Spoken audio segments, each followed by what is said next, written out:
We provide you the platform to turn your dreams into reality. Give wings to your aspirations with KR Mangalam University. प्रधानमंत्री श्री नरेंद्र मोदी जी के नेतृत्व में cabinet ने भारत की जनगणना कराने का निर्णय लिया और इसके बाद जो भी प्रेस रिलीज जारी हुई उसमें स्पष्ट रूप से कहा गया कि जनगणना के साथ सामाजिक आर्थिक मूल्यांकन और जातियों की जनगणना भी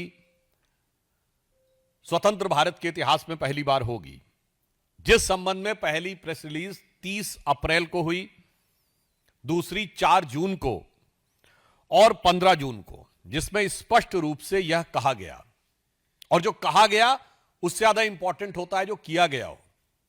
बिहार में 2022 में हमारी ही गठबंधन सरकार ने जातिगत सर्वेक्षण करने का निर्णय लिया था, परंतु वो पार्टी जिसने स्वतंत्र भारत में जातिगत गणना रुकाने का निर्णय लिया था, 1951 में किसने रोका था?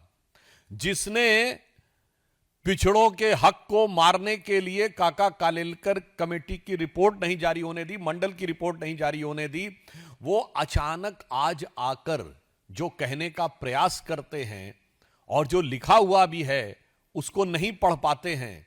मुझे लगता है इसके द्वारा उनकी राजनीति का तत्व सामने आ जाता है। अब मैं बताना चाहता हूं, प्रधानमंत्री मोदी जी के नेतृत्व में भारतीय जनता पार्टी और एनडीए की सरकार का विचार क्या है। हम कहते हैं सबका विश्वास, सबका प्रयास। अब इसीलिए हमारी सरकार जिस विषय को लेकर सामाजिक सांस्कृतिक सर्वेक्षण, सामाजिक और आर्थिक सर्वेक्षण और जातिगत जनगणना कराना चाह रही है, उसके पीछे हमारा उद्देश्य है सभी जातियों की पहचान, सभी जातियों को सम्मान और सबसे पिछले छोर पर खड़ी हुई जातियों का उत्थान। मगर जो इंडिया गठबंधन और कांग्रेस की सोच क्या है? केवल अपने अपने परिवार का उत्थान और उसके लिए जातियों में घमासान। हमारी सोच और उनकी सोच में एक मूलभूत अंतर है। हम सभी जातियों की पहचान, उनका सम्मान और उनके उत्थान के लिए समर्पित हैं। ये अपने परिवार को सारा मिष्ठान, उसके लिए सब वर्गों में हो जाए घमासान, ये उससे ज्यादा प्रेरित है। ऑन द टेक्निकल एस्पेक्ट मैं कहना चाहूंगा, इतने लंबे समय तक सरकार में रहने के बाद कम से कम कांग्रेस पार्टी को टेक्निकल इश्यूज समझने चाहिए। जातिगत जनगणना का नोटिफिकेशन केंद्र के द्वारा होता है। राज्य जातिगत जनगणना कर ही नहीं सकते, तो किस राज्य के नोटिफिकेशन को दिखा रहे हो? वो केवल सर्वे कर सकते हैं। सर्वे को नोटिफाई करने का प्रोसीजर अलग है, उसका स्टैच्यूटरी प्रोसीजर नहीं है, गवर्नमेंट ऑर्डर है। जातिगत जनगणना केंद्र के द्वारा की जाती है, उसका स्टैच्यूटरी प्रोसीजर है, followed by the government order है। और वैसे देखिए, ये स्वयं जिस तेलंगाना राज्य का उदाहरण दे रहे हैं, पहली बात तो वहां सर्वेक्षण हो रहा है, सेंसस नहीं, स्पष्ट समझना चाहिए। गणना नहीं हो रही है, सर्वे हो रहा है। दूसरा, जिस राज्य का उदाहरण दे रहे हैं वहां के मुख्यमंत्री तो अभी बोल रहे हैं, उनका आज ही का बयान आया है कि पैसे की कमी हो गई है, कल्याणकारी योजनाओं में देने के लिए पैसा नहीं, और यह पहली बार नहीं हुआ है। यह कांग्रेस की खटाखट योजना ने जो किया है, पहले हिमाचल प्रदेश में खटाखट सारा खजाना सफाचट, उसके बाद आई यही चीज हुई हरियाणा, उस कर्नाटक के में, हिमाचल के बाद खटाखट वहां भी स्थिति हो गई खराब। अब सेम चीज तेलंगाना में आती जा रही है। यानी यह साफ दिखाई पड़ रहा है कि कांग्रेस जहां जहां सत्ता में आती है, इनका खटाखट मॉडल देश के विकास के लिए एक बड़ी चुनौती बनता हुआ जा रहा है, क्योंकि यह समग्र आर्थिक विकास को ध्यान में रखकर नहीं विकास करते। हमारे राज्यों में यदि कल्याणकारी योजनाएं काम कर रही हैं, उसके साथ साथ राज्य में नए संसाधनों का भी संचय उसी दृष्टि से हो रहा है। इसलिए मैं एक पंक्ति में कहना चाहूं, जहां जहां ही कांग्रेस आई, वहां वहां आर्थिक दृष्टि से हो गई तबाही। और यह उदाहरण हिमाचल, कर्नाटक और उसके बाद तेलंगाना में दिखाई पड़ रहा है। इसलिए मैं कांग्रेस पार्टी से स्पष्ट रूप से कहना चाहूंगा कि आप वो पार्टी हैं जो जातिगत आधार के ऊपर इस देश में एक दूसरे से लड़ाकर अपनी राजनीतिक रोटी सेकना चाहते थे। ये वो पार्टी है जिनके समर्थकों ने कभी, याद करिए, बिहार में एक दौर में नारा चलता था, भूरा बाल निकाल रहा हूं, ये 4 जातियों का प्रतीक था। परवल 4 का प्रतीक था। एक दौर में किसी का नाम लेके कहा जाता था, फलाना खाएगा हलवा और ढिमाका खाएगा बलुआ।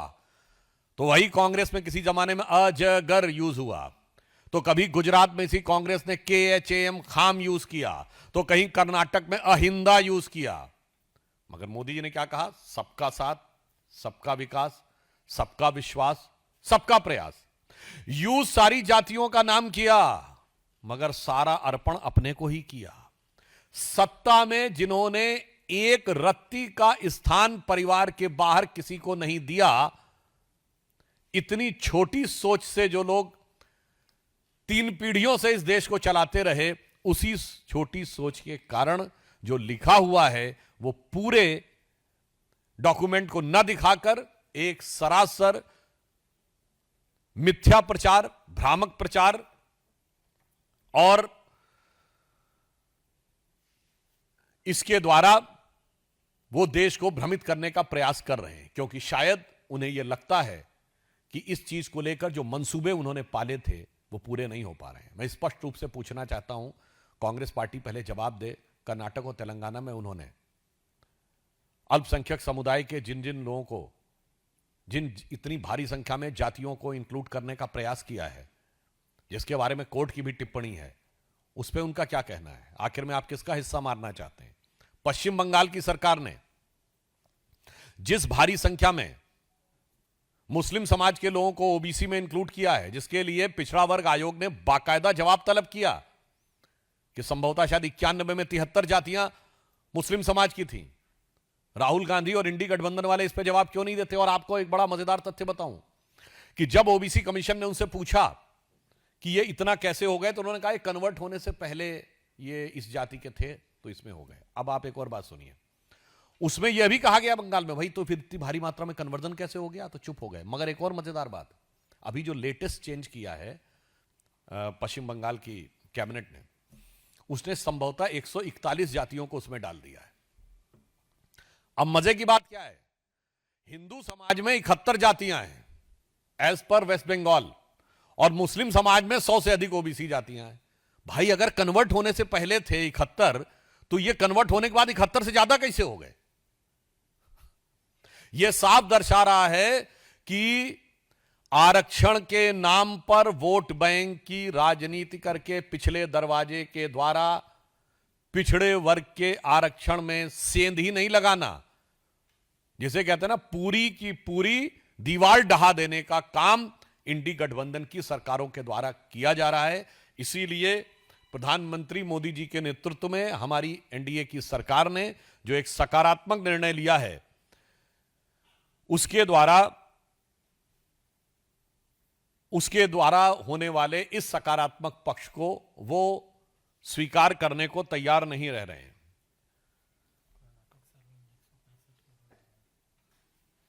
वैसे कर्नाटक में सर्वे में उन्होंने 165 करोड़ रुपए लगाए हैं और आप कह रहे हैं रीसर्वे कराएंगे। और याद करिए, कर्नाटक के डिप्टी सीएम मात्र साल भर पहले की बात है, यह भी बोल चुके थे कि सर्वे जारी नहीं होने दूंगा। यह ऑन रिकॉर्ड दिया गया बयान था, वहां खुद ही घमासान हो रहा था। तो अब पहले मैं उनसे पूछना चाहता हूं कि आपने कर्नाटक में सर्वेक्षण कराया तो पहले गलत कराया था क्या, या फिर रीसर्वे क्यों करवा रहे हैं? अब तेलंगाना में कह रहे हैं कि करवाएंगे फिर से। और तेलंगाना में जो आपने सर्वेक्षण कराया है उससे जो अनुपात निकल के आया, मैं राहुल गांधी से सीधा पूछना चाहता हूं, उस अनुपात में मंत्रिमंडल में परिवर्तन किया कि नहीं? आज सबसे ज्यादा ओबीसी मंत्री मोदी जी की सरकार में है। मैं पूछना चाहता हूं तेलंगाना में कितने ओबीसी मंत्री हैं? और मैं राहुल गांधी जी से यह भी पूछना चाहता हूं और कांग्रेस पार्टी से कि 2014 में जब डॉक्टर मनमोहन सिंह जी की सरकार ने इस्तीफा दिया, कितने ओबीसी मंत्री थे? 2-3 भी नहीं थे पूरी कैबिनेट में। इसलिए इससे बहुत साफ हो जाता है कि इनका उद्देश्य समाज के अंदर भ्रम पैदा करना और अपने परिवार के हाथ में सत्ता रखना है। चूंकि वह उद्देश्य बिखरता हुआ नजर आ रहा है, इसलिए इस प्रकार के प्रपंच, झूठ और मिथ्या प्रचार का सहारा लिया जा रहा है। जहां भक्ति है हर शब्द में, कथाओं में छुपे हैं दिव्य रहस्य और ज्योतिष देता है जीवन को दिशा। धर्म से जुड़ी हर बातों को जानने के लिए हमारे चैनल स्तुति को सब्सक्राइब करें। चैनल पर जाने के लिए इस लिंक पर क्लिक करें।